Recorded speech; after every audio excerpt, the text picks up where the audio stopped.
Madame Lise Bradette. Je pense qu'on n'a pas besoin de beaucoup de présentations parce qu'il ne doit pas y avoir beaucoup de monde ici qui ne la connaissent pas.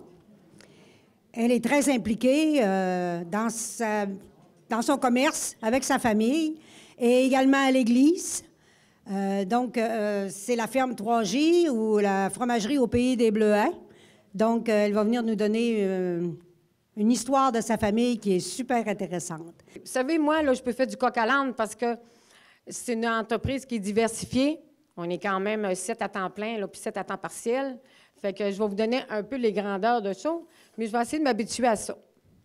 Bon, je voulais commencer avec ça. C'est la plus belle photo. Ils ont fêté notre 40e anniversaire de mariage cette année, puis nos 60 ans tous les deux. Ouais. Alors, j'ai dit, moi, ils me connaissent. Ils me voient un peu partout. Ils viennent au comptoir, je speed un peu. Je suis toujours mêlée dans mes affaires un petit peu, mais c'est ma personnalité. Je suis faite comme ça et je ne peux pas faire autrement. Mais mon mari, lui, vous le connaissez pas tellement, hein? Non, hein? Bien, c'est de lui que je vais vous parler un petit peu. Tout en faisant l'historique de l'entreprise, je vais l'amener à vous parler de lui, de où qu'il part, puis où qu'on part tous les deux. Donc, oui, on a la ferme paternelle depuis 87, mais avant ça, on avait une concession d'équipement de traite. On a fait ça 20 ans. Fait que Régis, lui, son premier métier, ça a été ramasseur de lait en vrac chez producteur de lait. OK? Il y avait un camion d'Iroux, il a travaillé pour la laiterie de Delbeau, la laiterie de Robertval. Puis, il m'a connu comme ça, sur la ferme de mes parents. C'est le même qu'on s'est connus. Puis, on a fait notre jeunesse, ces camions de lait. Puis, c'était 7 jours semaine. Hey, là, je pourrais vous faire rire. Il finissait le dimanche à 2 heures. Mais à l'époque, on était jeunes, on avait juste 20 ans, vous savez, là, 18 ans. On s'est connus, on avait 17 ans, 18. Mais quand il arrivait le dimanche après-midi à 2 heures, là, il fallait qu'il s'en vienne de Robertval. Mais vous savez, aujourd'hui, ben, c'est nous autres, les bonhommes à chapeau, là. Puis, il accotait tout le temps son 10 roues collé après les voitures parce que les messieurs à chapeau, ils n'allaient pas vite en avant. Puis lui, il avait hâte d'arriver. Puis moi, j'avais 2 pieds au plancher parce que j'avais un peu qui rentre dans le char. Fait que c'était des petites anecdotes de même. Régis, puis moi, on a parti, ça fait 40 ans qu'on est entrepreneur. Et puis lui a été camionneur de lait. Ensuite, il s'est parti sa concession d'équipement de traite. On a fait ça 20 ans. On a chevauché 10 ans de temps la ferme et les équipements de traite. Parce que lui est allé étudier à Saint-Hyacinthe pour devenir ramasseur de lait en vrac, parce que tu ne deviens pas ramasseur de lait comme ça. Il faut que tu apprennes à sentir le lait et puis savoir si le lait est bon avant de le prendre, ainsi de suite. Régis n'a jamais bu de lait de sa vie, mais il mange du fromage. C'est moi qui buvais du lait. Et puis Régis a toujours été dans le domaine du lait. Alors, à ce moment-là, il a parti sa concession, il a eu ça 10 ans de temps, les deux, on a chevauché, il a eu ça 20 ans. Puis en 97, il s'est départi de sa concession d'équipement de traite. Parce que là, nos enfants, à nous, on a 4 fils de 33 ans à 38 ans. OK? On a 7 petites filles. Pas de petits-fils. Les petites filles, c'est de 5 ans à 16 ans. OK? Ensuite, c'est ça. Bien là, c'est ça. Faut pas que je me perds aussi dans mes affaires parce que j'y vais tout le temps comme ça, là. Mais Régis, c'est ça, il est allé étudier pour devenir fromager des années 2000. Un coup qu'il s'est départi de son commerce. Puis les garçons ont vécu les expériences à l'extérieur. Ensuite, ils voulaient revenir. Ils reviennent tous par choix. Parce que moi, j'ai pris la firme de mes parents par choix. Ça ne m'a pas été imposé. Ça ne m'a pas été comme ça. Parce que nous, on a demeuré 9 ans à Saint-Prime. On a eu nos enfants, puis on a repris la ferme familiale. OK? Puis mon mari puis moi, on est allés voir mes parents pour reprendre la ferme familiale et ils m'ont dit oui tout de suite. De père en fille, dans les années 87, on ne voyait pas ça souvent. Et puis c'est de même que... Pourquoi moi aussi, j'ai repris la ferme? Moi, j'étais une amoureuse des vaches. J'ai découvert que je faisais de la zoothérapie avec mes vaches sans le savoir. OK? Alors là, je vais continuer avec Régis. Puis Régis est devenu fromager dans les années 2000. Et puis, vu que les garçons revenaient par choix, ils voulaient revenir, il y en avait qui avaient travaillé en Alberta, il y en avait qui avaient travaillé dans les moulins à scie, il y en a un qui était maître boucher chez Métro, pas maître boucher, mais boucher. Et puis, on voulait développer l'entreprise, devenir gros ou se diversifier. Nous, on a choisi l'option de diversifier. Parce qu'on voulait y aller avec le rêve de chacun des enfants. OK? C'est le même qu'on a développé l'entreprise. Maintenant, est-ce que tu peux faire vivre 3, 4 fils sur une ferme sans diversifier puis transformer? Oui, tu peux le faire, mais tu vas venir à 300 vaches, 400 vaches à lait, tu vas tripler en terre, ainsi de suite. Ça, c'est un choix que le monde fait, puis c'est correct. Moi, je respecte ça. Mais nous, on ne se sentait pas bien là-dedans, fait qu'on a décidé de diversifier puis de travailler en développement durable. En développement durable, là, je vais vous faire une petite parenthèse en guillemets. Développement durable, c'est utiliser les ressources de la ferme pour amener une valeur ajoutée. Alors, les ressources, c'était le lait, le bois, les terres, les fruits. Parce que moi, j'étais une passionnée des fruits, fait que je plantais des fruits à tout bout de champ dans une terre qui n'était pas cultivée avec mon père. Et puis, c'est de même qu'on a décidé de diversifier. Puis, dans l'époque des 2000, en l'an 2000, quand mon mari est allé étudier pour devenir fromager, les petites fromageries commençaient à pousser. On était la 3e qui parlait pour transformer artisanalement les produits à la ferme. Et puis, je vais vous dire, ça a été ardu quand même, là. C'était pas facile, il fallait mettre beaucoup d'heures, tout ça. Mais aujourd'hui, on est content. Ça fait 15 ans, cette année, que l'entreprise, la fromagerie a été développée. Et puis, faut toujours continuer à innover. Il ne faut jamais arrêter. Puis si on arrête d'innover, c'est pas bon. Fait qu'il faut y aller, trouver toujours, quand même, c'est pas grand-chose, là, mais il faut trouver toujours quelque chose pour alimenter la fromagerie, pour que les gens débarquent, puis trouvent quelque chose de nouveau, puis ainsi de suite. Et puis, mon chum, là, il est bien important dans ma vie. J'ai 2 amoureux dans ma vie, moi. Le deuxième, le savez-vous? Les vaches, oui, mais ils passent en 3e. J'ai mon mari et j'ai Dieu dans ma vie. OK? Fait que ça a toujours été ma force. Puis je vais vous en parler un qu'à la fin de ça. Je vous ai fait un petit chose dessus. Ça, c'est la première bâtisse de mes parents en 1956 qui ont acheté. OK? La ferme appartenait à Arthur Fortin. Je ne sais pas si ça lui dit de quoi, là. Et puis, faire une petite historique. Fait que les 2 petits bonhommes en bas, là, c'était mon frère et puis moi. On se suivait d'un an. OK? Mon frère n'a pas pu reprendre la ferme parce que lui était asthmatique. Fait qu'il a dû faire un choix autre. C'est pour ça que moi, j'ai arrivé dans le décor. Mais pour vous faire une histoire courte, ça, c'est en 87 quand on a acheté. OK? Fait que mes parents, ils étaient diversifiés déjà. Ils autres avaient du porc puis des vaches à lait, mais c'était tout dans le même bâtiment. Monsieur Laprise, il a connu toutes ces époques-là. Et puis là, l'environnement embarqué, tout ça, puis on ne pouvait plus garder ça. Fait que nous, il a fallu se construire dans le milieu d'un champ pour avoir continuer les porcs. Et puis, on a décidé de faire autrement. Fait qu'on avait l'entreprise aussi. Fait que ça, c'est toute l'évolution de l'entreprise présentement. Fait que depuis 2015, on a construit une bâtisse pour la stabilisation libre. Fait qu'on travaille beaucoup le bien-être animal et le bien-être des êtres humains. Pourquoi un robot de traite?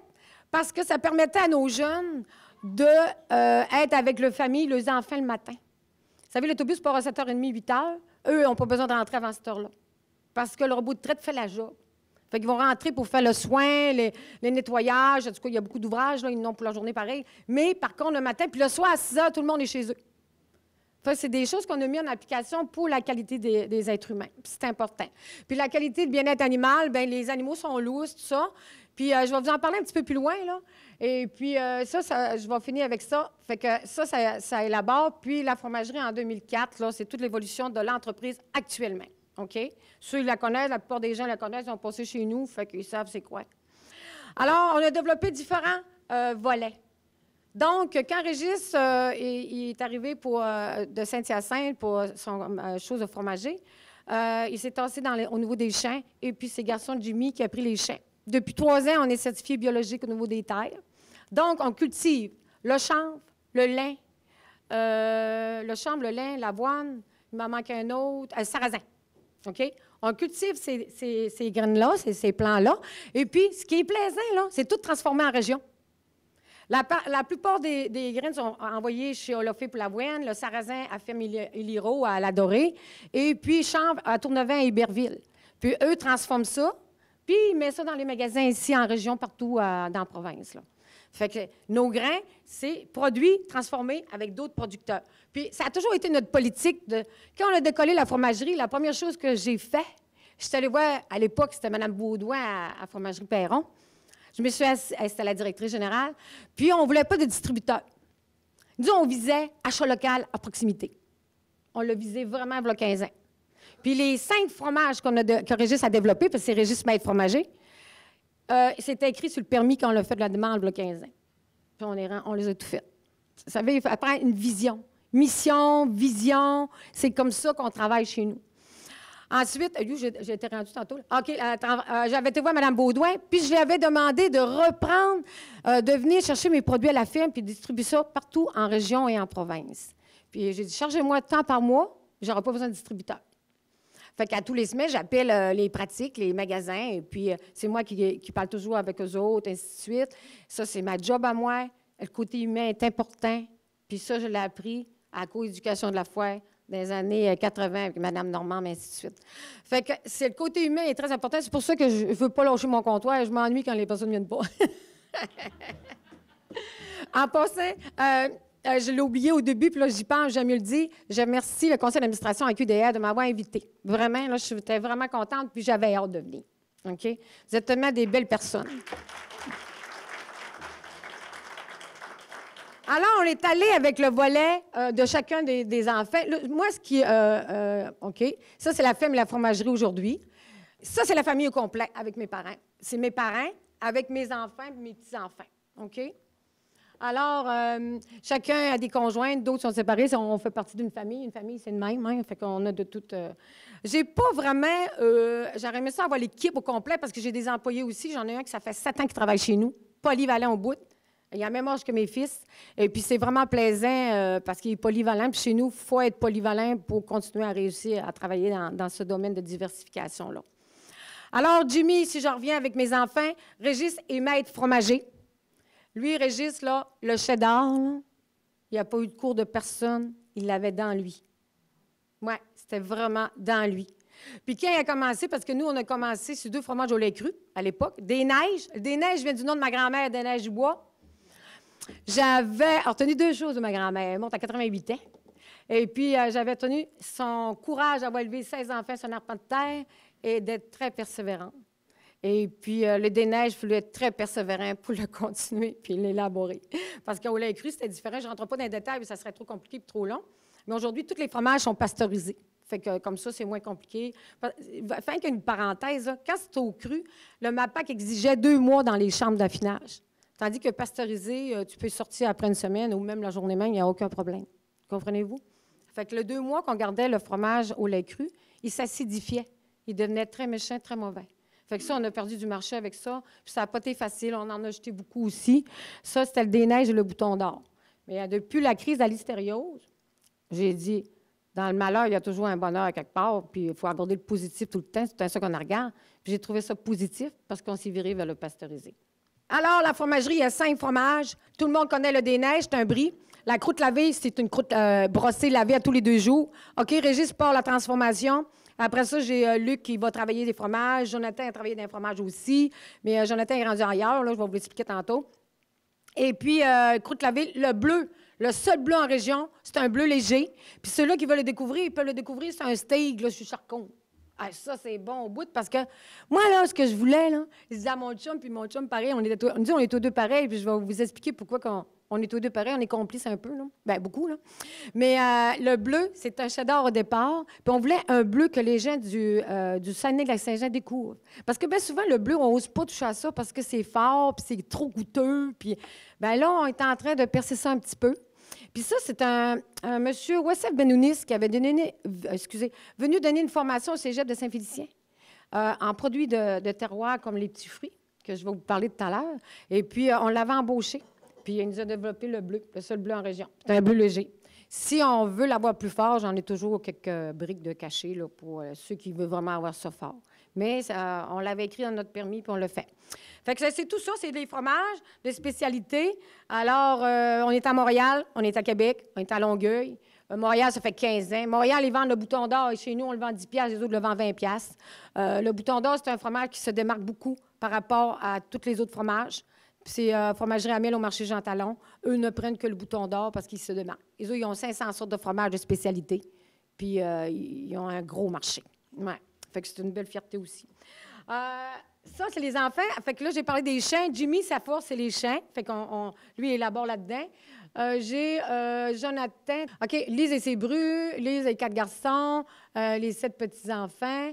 Jonathan, ça, c'est mes parents. Je vais en parler un petit peu tantôt, là. Jonathan, lui, était boucher chez Métro. Puis quand il est revenu chez nous, il voulait revenir. Fait qu'on a dit, ben gars, toi, t'es bouché, fait que tu vas développer ta branche. C'est pour ça qu'on vend notre viande. Nous, il n'y a pas un bœuf qui va à l'abattoir pour, tu sais, à l'enquête normale, là. On va à l'abattoir, oui, il faut tout qu'il soit inspecté et étampé. Sinon, tu n'es pas capable de vendre ton bœuf. OK? C'est bien important, il faut que ça soit inspecté. C'est nos bœufs de type laitier. Alors, c'est une viande qui est très aimée. Moi, je le compare des fois à l'orignal. Hein? C'est une viande qui est très aimée. Si un bœuf de boucherie, c'est persillé, il y a du persillage. Tandis que le bœuf laitier, ça le dit, c'est laitier. C'est pas fait pour faire du bœuf de boucherie. Mais nous, on travaille en développement durable.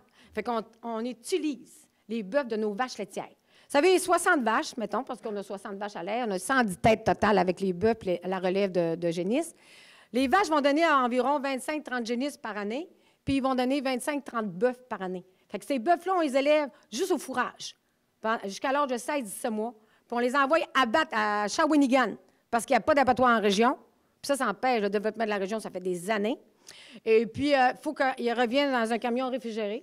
Alors, à ce moment-là, les carcasses, on les découpe puis on les vend au comptoir congelé. C'est tout congelé sous vide. C'est sûr que l'été, on en manque parce qu'il y a beaucoup de monde qui passe ça. C'est ainsi, c'est moins pire.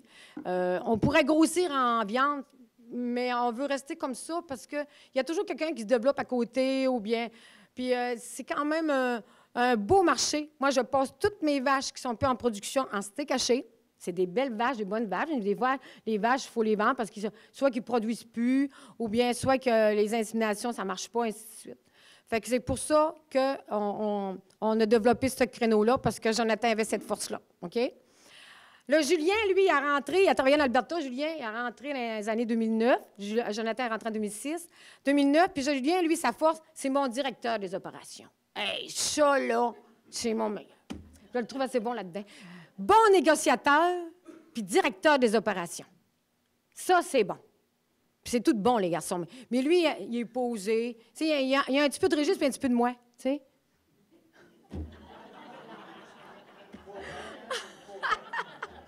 Fait que les garçons ont chacun leur force. Mais il faut avoir un esprit d'ouverture aussi, parce que si tu n'as pas d'esprit d'ouverture, tu perds tout.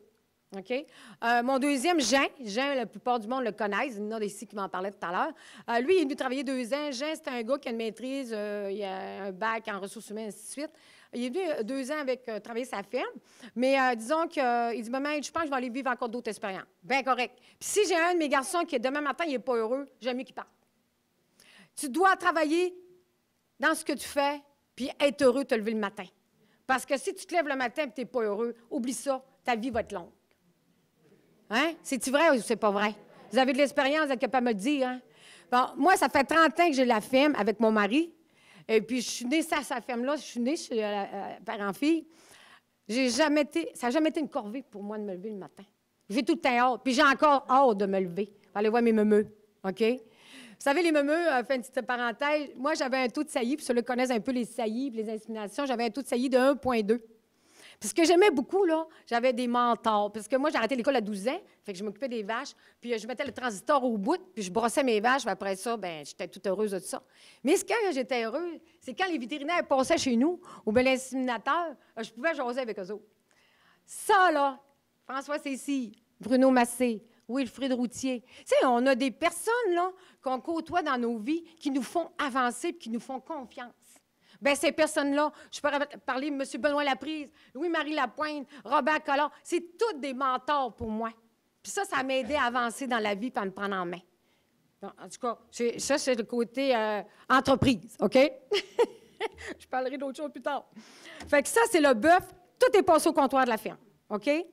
Le fromage, aujourd'hui, on transforme 200 ml de lait transformé, tout vendu, le 3/4 du marché au comptoir de la ferme.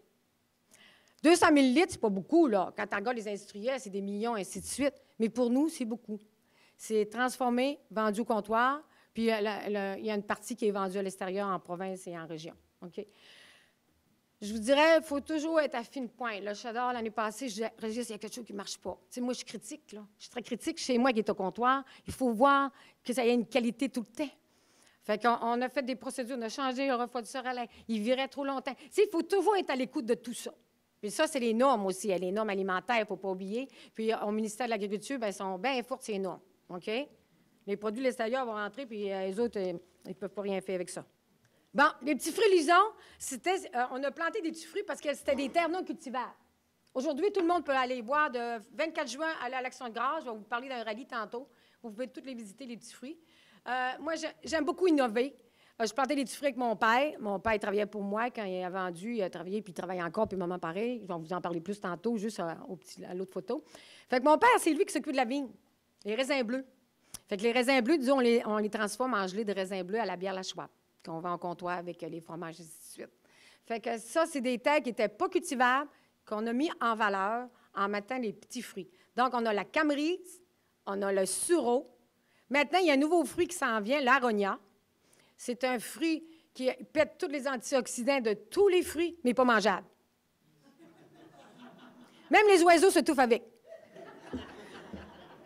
Mais transformé en beurre de fruits, à ce moment-là, c'est toute la différence. Disons qu'on a parti ça en 2012, les petits fruits. On a une cuisine de transformation en haut. Puis notre mentor à nous, dans les petits fruits, c'est Manon Brassard. Elle fait une journée et demie chez nous. Mais nous, on ne voulait pas devenir méga en fruits non plus. On voulait utiliser les ressources qu'on avait de la ferme puis le vendre au comptoir. Fait que ça vire tout le temps comme ça. À l'année, j'ai réussi à tout passer mes fruits en panier cadeau à Noël. L'été, il y a beaucoup de touristes qui prennent les petits pots, ainsi de suite.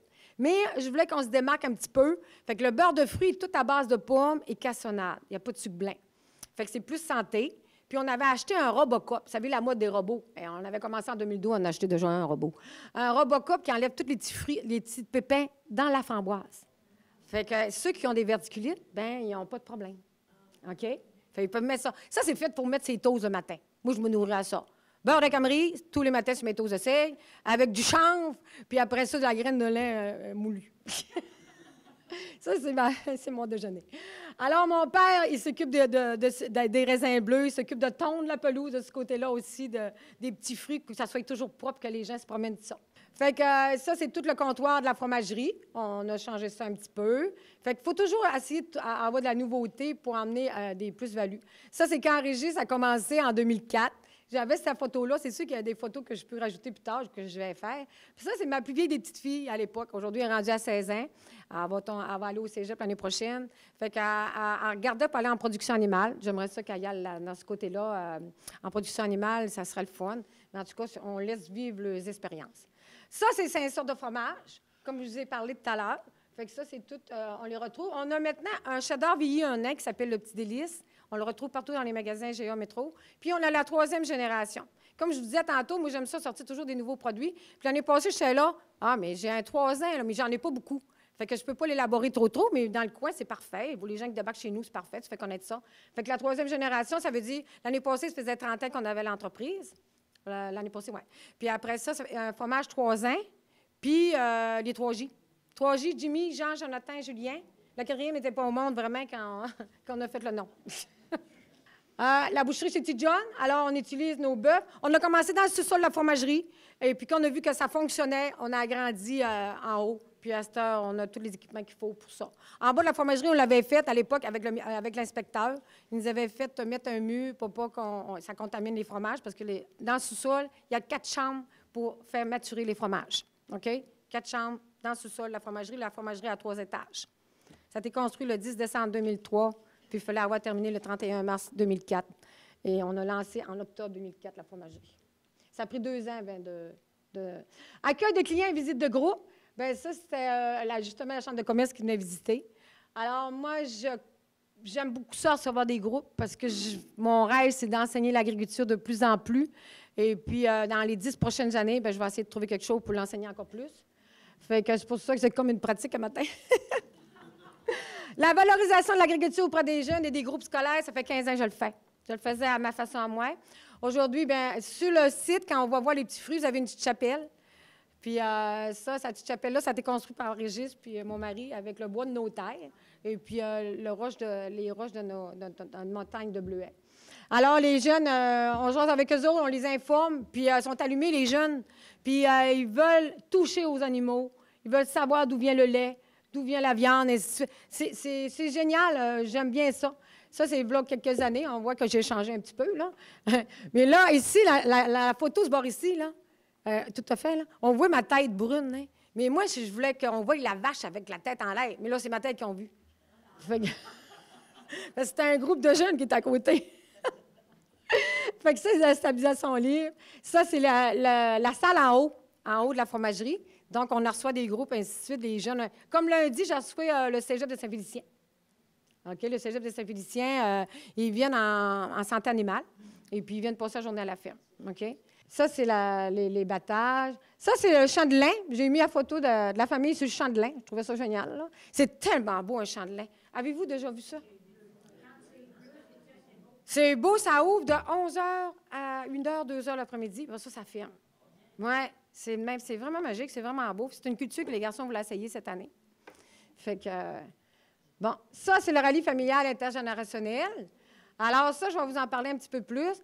Puis, je vais revenir sur Régis. Régis, c'est un maître fromager. Pour être maître fromager, il faut dire à tout le monde. Moi, je n'aurais jamais fait un maître fromager. Parce que lui, il est calme. Il travaille son fromage. Tu sais, il faut avoir des belles qualités là-dedans. Là. Tu ne peux pas t'envoyer maître fromager comme tu veux. Il faut que tu sois à l'écoute de ton produit. OK? Régis, il fait du fromage, mais construit aussi. OK? Toujours dans l'ombre. Mais j'y avais dit que je parlerais de lui, il ne le saura pas.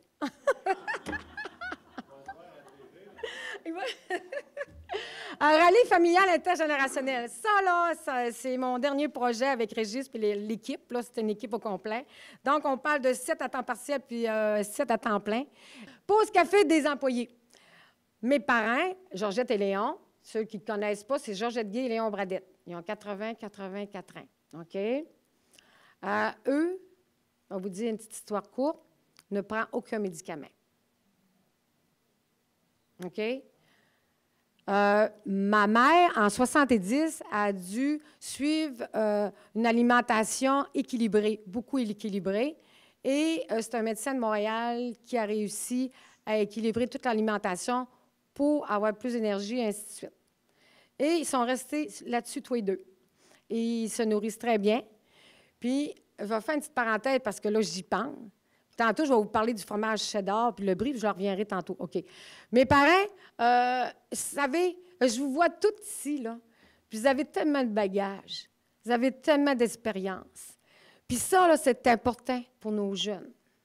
OK? Vous ne le savez pas, vous pensez, là, je commence à être moins capable, ainsi de suite. Non, non, non, non. Vous êtes peut-être moins capable, oui, mais vous êtes capable de dire les choses, puis les bonnes choses, les bons mots. Pour nos jeunes. Les jeunes ont besoin de modèles. Puis vous êtes des modèles. OK? N'oubliez pas ça.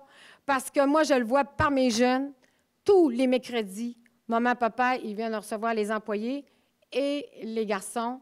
Maman, on y a fait un petit meuble. Elle a tous les ingrédients pour faire le thé dans l'après-midi. Et elle a tous les cellulaires des garçons, on les appelle tous, puis à 3 heures, ils sont tous débarqués chez nous. Ils prenaient 1 heure pour luncher. Une fois par semaine, le mercredi. Ça. Puis quand grand-maman ne peut pas, il trouve ça bien drôle. Puis grand-papa, il change ses expériences qu'il a vécues, ainsi de suite. Comment c'était dû à l'époque, dans les années 50, 60, ainsi de suite. C'est important qu'ils le savent. Puis à QDR, avait fait des belles choses il y a quelques années dans les écoles. Je trouvais ça génial. Donc, j'avais participé, puis je trouvais ça donc génial. Bien, je vous encourage. Puis moi, présentement, l'équipe, on engage des jeunes, là. Mais des jeunes de 20, 27 ans qui n'ont jamais travaillé. Après 2 jours, ils sont à bout. Hey, c'est normal. Ils ne sont pas entraînés. C'est pas entraîné. Là, puis ils font de l'anxiété, beaucoup d'anxiété. Fait que là, moi, j'ai dit à un jeune gars, ton anxiété, que tu changes de job ou pas, même si tu vas faire 3-4 jobs, là, ton anxiété, tu ne passeras jamais si tu ne la vins pas là. OK? Tu fais de l'anxiété, vins ton anxiété. Puis si tu vas trop vite, slack. On ne met pas de pression. Fait que le gars, il veut tellement être perfectionniste, c'est sûr qu'à un moment donné, il se met de la pression sur le dos, puis c'est pas bon. Vas-y graduellement, puis vins ton anxiété. Les jeunes ont besoin de modèles. Vous êtes ces modèles-là. Fait que gênez-vous pas, vos petits-enfants, vos arrière-petits-enfants, les petits-enfants. Parlez-leur, puis ils aiment ça, les jeunes. Ils aiment ça. Pas mal plus qu'on pense. Je vous laisse là-dessus. Fait que c'est pour ça que les parents, à un moment donné, j'ai dit, maman, papa, voulez-tu nous donner un thé une fois par semaine à la ferme? Puis on dit, ben oui, ça serait bien la lue. Fait que j'ai agrandi ma cuisine, ma salle à manger. Puis là, le monde, il se demande pourquoi j'ai agrandi de même. Mais là, c'est parce que pour mettre le monde autour de la table, ça prend un petit peu plus grand. Fait que là, je suis contente parce que là, je voulais vraiment pas l'oublier, celle-là, parce que je trouvais ça important. Là. Bon, on entend toutes sortes d'affaires sur le fromage, ce temps-là, hein? On entend toutes sortes de choses sur le cheddar ou peu importe le fromage. Hein? On entend des mauvaises presses, tout ça, puis ça. Moi, j'ai trouvé une étude là, en 2010 que je ne lirai pas complet, mais que je vais vous dire un petit peu de même. Moi, ma belle-mère a vu encore. Régis a perdu son père, il avait 20 ans, d'un infarctus. Ma belle-mère, elle a dépassé son 90 ans. Elle mange tout le temps son petit morceau de fromage à tous les jours. Le calcium, elle ne fait pas d'ostéoporose, rien. Vitamine D, calcium, c'est important. N'oubliez pas ça. C'est sûr que si vous achetez un fromage en grains en sac, vous partez du Rancem en descendant, vous le mangez tout, bien là, c'est pas bon pour le foie, puis c'est pas bon pour le reste. Fait que là, juste un petit morceau à tous les jours, à votre âge, c'est parfait.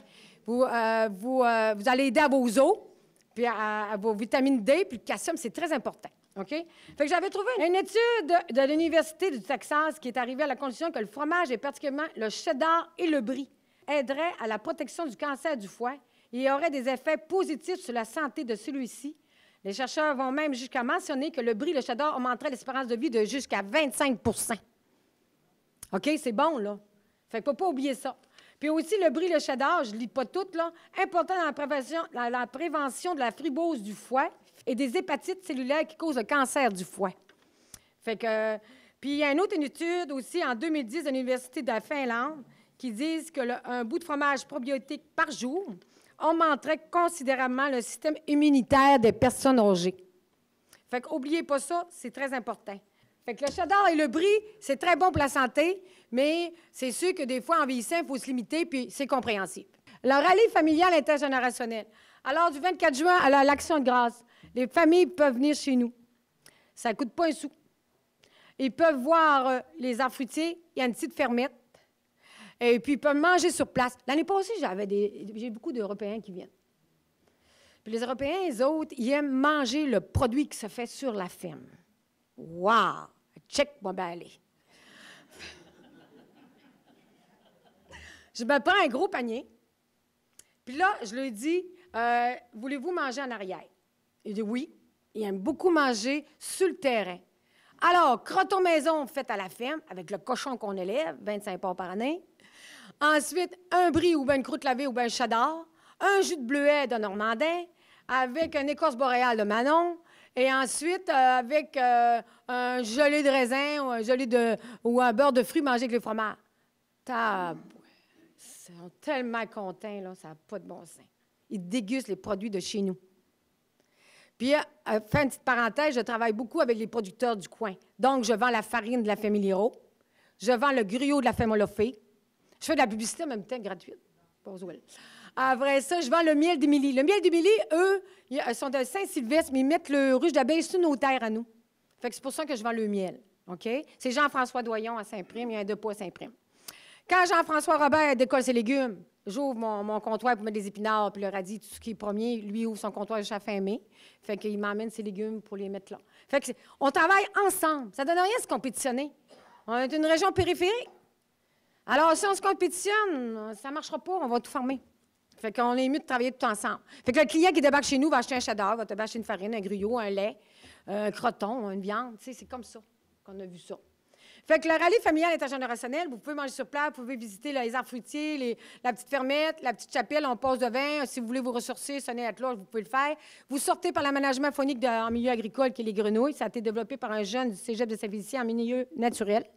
Alors, vous avez tous les écriteaux du cégep qui m'ont installé tout ça pour voir l'aménagement phonique. Ça, c'est pour ramasser les résidus qui sortent des silos, des drains, au lieu de se ramasser au ruisseau. Ça fait des marécages, et puis tout le jus est aspiré par des arbres fruitiers ou des roseaux avant de se rendre filtré, avant de se rendre au ruisseau. Fait que ça, c'est le petit aménagement. Puis, ce qu'on a avancé cette année, j'achève, le rallye, il va aller dans le côté de la ferme, puis mon mari puis les enfants, ils m'ont fait un pont, et on peut voir toutes les vaches lousses en dedans, sans rentrer. Tout en dedans, on voit toutes les vaches manger, sont lousses à l'intérieur. Fait qu'ils peuvent voir tout ce qui dans l'étable, sans rentrer dans l'étable, parce que la biosécurité, c'est quand même important. On ne peut pas. Puis aussi la sécurité des gens. Tu ne peux pas envoyer les personnes. Tu peux en recevoir des groupes. Moi, quand je reçois des groupes, je suis avec les groupes, mais envoyer les personnes seules, on ne peut pas faire ça. Parce que les assurances, tout ça, ça ne marchera pas. Regardez, ça, c'est le petit sentier. Là, on a commencé de même. L'année passée, on a fait une belle largeur en bois. C'est tout en bois, assez large. Fait que les gens peuvent promener là-dessus. Fait que, on a d'autres. Ça, c'est la photo dernière, la dernière photo. Fait que ça, c'est la famille au complet. Et puis, pour faire un lien, il y a Jimmy Morancy qui travaille qui est mon garçon, Jonathan, Julien.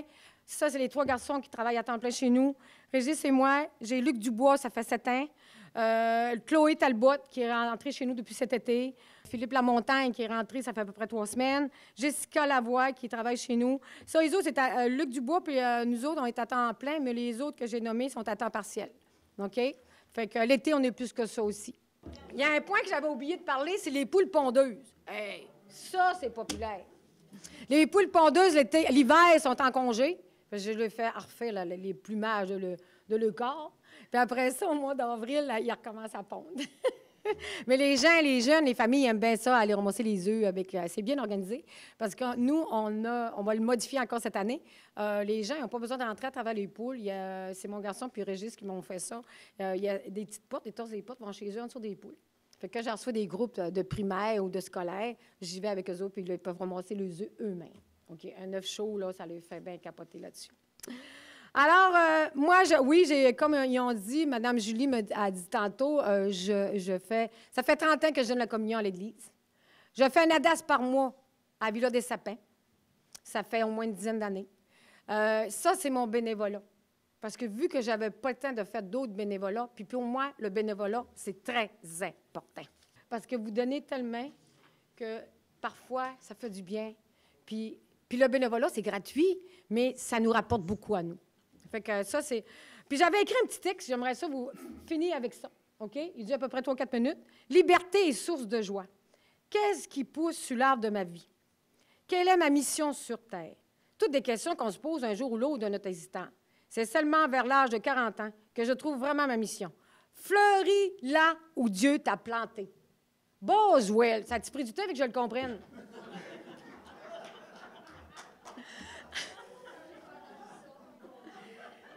Tu sais, là, tu cherches dans les airs, tout ça, mais t'es là, t'es planté là, fais quelque chose, là. Alors, c'est seulement vers l'âge de 40 ans. À l'âge de 14 ans, je vis une expérience unique. Étant seule dans un moment de solitude hivernale, je me rends en ski à la montagne, qui est au bout des terres de mes parents, et je m'assois sur le piquet le plus élevé pour être le plus près possible de Dieu. À l'époque, je pensais que Dieu était des nuages, mais il était dans mon cœur. Je l'ai appris plus tard. J'avais 14 ans. Et je lui confie ce qui me troublait. Et quand j'eus terminé, je ressens une grande joie intérieure que j'étais incapable d'exprimer.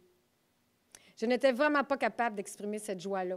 Puis j'aurais eu des idées, j'aurais pu voler, je l'aurais fait. OK? C'est seulement après plusieurs années de cheminement, avec la coéducation de la foi pendant les années 80, que je comprends que cela était Dieu qui m'entourait de son amour et me faisait cadeau du don de la force et de la sagesse. Je l'ai coupé, j'avais 6 pages. Je l'ai coupé à 3 pages. J'ai dit, va les endormir si je parle trop longtemps. Et il continue de me façonner en rencontrant des gens merveilleux, comme vous tous aujourd'hui. Vous m'apportez beaucoup plus que vous pensez. Parce que c'est une première que je fais en conférence. Puis j'espère un jour le faire 10 ans de temps pour justement, juste une période dans l'année, de janvier à avril, parce qu'il y a un petit temps mort, puis moi, j'aime ça quand ça bouge. Fait que c'est ça. Vous êtes mes mentors aujourd'hui. Des gens merveilleux qui, par leur expérience, me font découvrir cette confiance, ce dont il me manquait pour persévérer et cheminer, pour aller toujours plus haut et plus loin. En 1990, j'avais vu une expérience qui changea ma vie.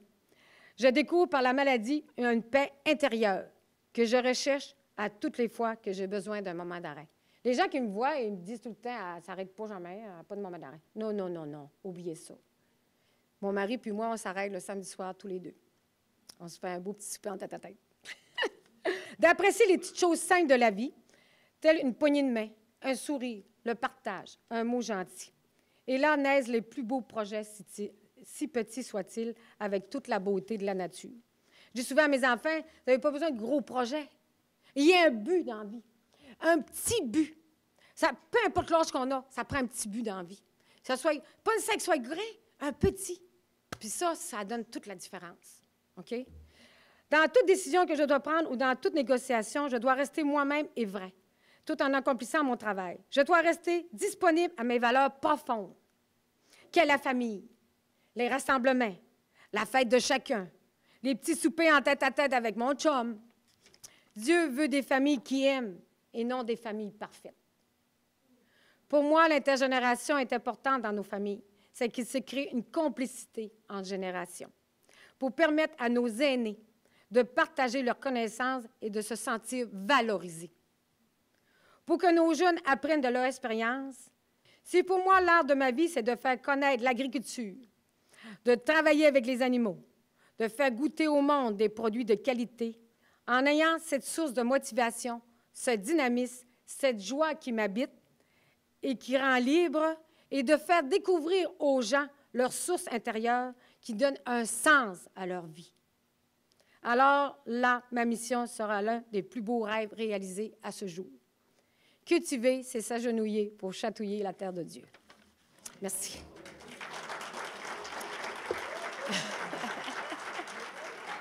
Merci. Merci beaucoup. Bon, à parler de bénévolat tout à l'heure, là, puis c'était une des participantes de la Brèche du Temps, le projet que M. Laprise avait réussi à avoir pour nous autres. Puis, tu avais donné à ce moment-là une définition d'où venait le fromage. Puis j'avais trouvé ça tellement intéressant là, que j'aimerais que tu nous le dises. Là, je ne suis pas sûre de m'en rappeler. J'avais fait des recherches, hein, mais si je me souviens bien, c'était un cavalier qui avait pris, c'était une chose de veau, quelque chose de même.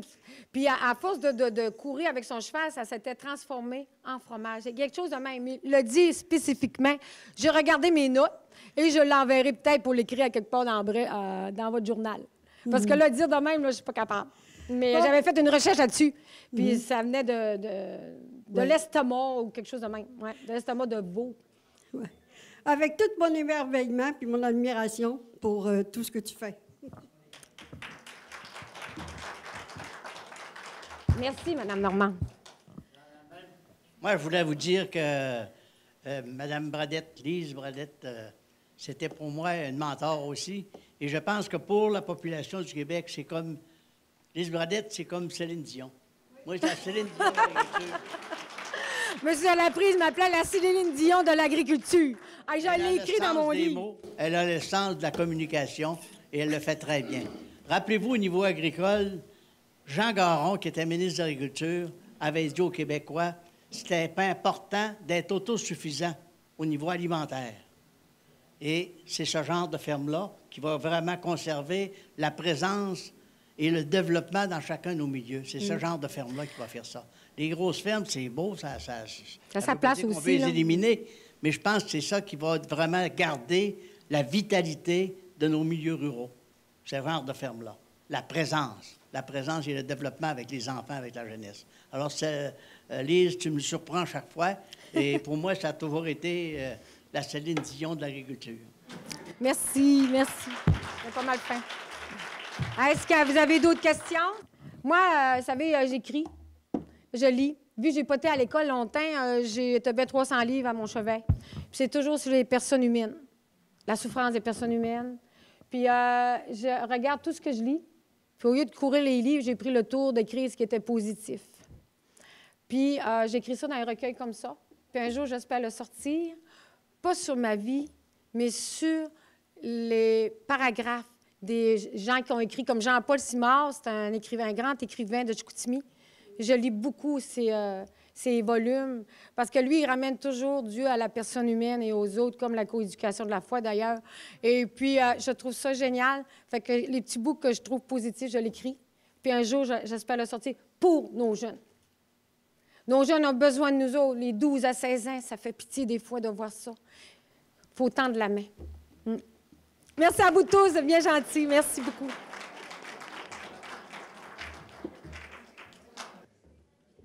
Bien, Mme Bradette, pour la première fois au micro, m'avait impressionné pas mal. Puis je pense que vous en avez surpris plusieurs. Mais vous avez fait très bien ça. Puis en même temps, au nom de tous nos membres, je vous félicite pour l'œuvre que vous faites maintenant et la réussite de votre business. On va parler du prochain déjeuner. On va avoir un invité un peu spécial. On va avoir le président de la QDR de Chicoutimi, M. Simard, qui va nous parler des droits des grands-parents. Ça fait longtemps qu'on en parle de ça, des droits des grands-parents. On en a parlé un peu partout. Mais là, on va avoir une belle version de M. Simard qui a suivi une formation à ce sujet-là. J'inviterai Mme Sylvie Potvin. Aujourd'hui, on va démystifier la différence entre la FADOC et la QDR. Parce qu'il y a plein de gens qu'on approche. Êtes-vous membre de la QDR? Êtes-vous membre? Voulez-vous entrer dans la QDR? Non, je suis déjà membre. Je suis déjà membre, mais ils ont leur carte de la FADOC. Alors, on va simplement faire une petite précision pour différencier les deux associations qui, en passant, sont deux associations très importantes pour les personnes aînées. Autant la FADOC que la QDR, c'est très important là, parce que leur mission n'est pas tout à fait la même. Il y a des partenaires exclusifs à la QDR parce qu'avec la FADOC et la QDR, on a des partenaires qui se rejoignent. Là. Des fois, on a les mêmes partenaires, comme la bijouterie José Perron. Eux, ils l'ont aussi, la FADOC. Il y a plein de partenaires comme ça qu'on a en commun, mais ceux qui sont strictement pour la QDR, c'est la Capitale, Assurance Générale, bien sûr, Sécurité Globe, Madame Lunette, qui est ici à Saint-Félicien, qui est l'opticienne d'ordonnance, Aumet Chinois, Clinique dentaire Isabelle Fortin de Saint-Prime, Chaussures Côté Laboratoire Robertval, Suzanne Lavoie, Centre Santé Chiropratique. Alors ça, ce sont des partenaires exclusifs à la QDR, en plus de ceux qu'on a déjà là, en commun avec la FADOC. Bon, c'est deux associations très importantes pour les aînés, puisque la FADOC, elle s'occupe également de défense des droits, mais pas dans notre secteur, pas dans notre MRC. C'est seulement qu'au niveau national que la FADOC va s'occuper de la défense des droits. D'accord? Tandis que nous, on le fait là, ici dans notre secteur. La FADOC, en fait, leur principale mission ici dans le secteur, c'est de s'occuper des loisirs. Elle s'occupe strictement que de loisirs pour la FADOC, là, domaine du roi. Alors, leur mission, c'est d'organiser des activités pour l'agrément et le bien-être des aînés. Alors, ils mettent sur pied des activités récréatives, sportives, culturelles, sociales, dans le but de briser l'isolement des personnes aînées. Alors, c'est très important également, là. Même si vous êtes dans la QDR, vous pouvez être dans la FADOC, faire plein de loisirs là, pour briser l'isolement. D'accord? Alors, il faut retenir, FADOC, c'est plus loisir pour notre secteur. Tandis que la QDR, nous, on fait strictement que la défense des droits collectifs et même individuels des personnes aînées, que ce soit des gens qui demeurent en RPA, en CHSLD ou qui demeurent dans leur résidence. Et en plus, on fait des déjeuners-conférences dans le but de vous donner des informations. Parce que je pense que plus les aînés vont être informés, plus ils vont être en mesure de défendre leurs droits puis de faire ce qu'il faut. Nous, la QDR, ici, localement et au niveau national, on fait des prises de position. On touche différents sujets. Par exemple, les régimes de pension, le revenu des aînés, le logement, la sécurité, la violence, les abus, la santé, les soins à domicile, le transport, la vie sociale, la vie en résidence. Enfin, tout ce qui touche la vie d'une personne aînée, qu'elle soit en résidence ou non, qu'elle soit chez elle, on touche à tout ça. Alors, les gens peuvent venir nous voir s'il y a un problème. Et si on est capable de le régler, tant mieux. Si on n'est pas capable, on va vous aider, puis on va vous diriger vers les bonnes instances qui pourront vous aider dans tous les domaines là, qui vous touchent en tant que personne aînée. Moi, je trouve là, que c'est important de faire partie de la QDR. Et si chaque personne ici pourrait recruter une autre personne, alors plutôt d'être 500 quelques membres, on deviendrait 1000 quelques membres, peut-être le plus gros bassin là, de membres là, pour une petite MRC comme nous sommes. Alors, c'est bien important parce que plus qu'on est de membres, plus qu'on va avoir du poids auprès des instances gouvernementales. Alors, moi, je trouve là, que les personnes aînées, là, ils méritent tout notre respect parce que ces personnes aînées-là étaient là avant nous. C'est eux qui nous ont ouvert les portes de la syndicalisation. C'est eux qui ont fait 10 puis 12 enfants, qui ont payé des impôts. Puis aujourd'hui, on a la Régie des rentes, on a plein de choses, puis c'est grâce à eux autres, ces personnes aînées-là. Alors, je pense qu'ils ne méritent pas des affaires comme il se passe là, présentement à l'aider Anna Laval. Puis je pense que la QDR, on est là pour défendre tous ces droits-là, puis c'est bien important. C'est très important. Je pense que j'y crois beaucoup, hein? Alors, pour résumer, la FADOC ici, c'est les loisirs. Et l'AQDR, ici, dans notre secteur, c'est pour défendre les droits des aînés, faire des revendications, puis s'organiser pour qu'on ait une belle retraite, puis une belle vieillesse avec des gens qui nous aiment et qui nous respectent. Merci.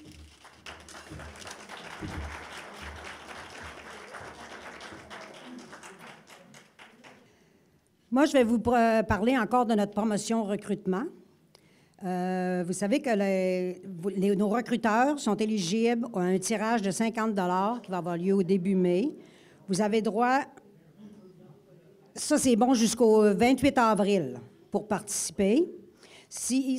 Vous allez avoir un bon pour chaque inscription qui se fait. Puis, vous allez aller voir Régent pour avoir des billets d'inscription pour si vous avez des amis qui veulent être membres.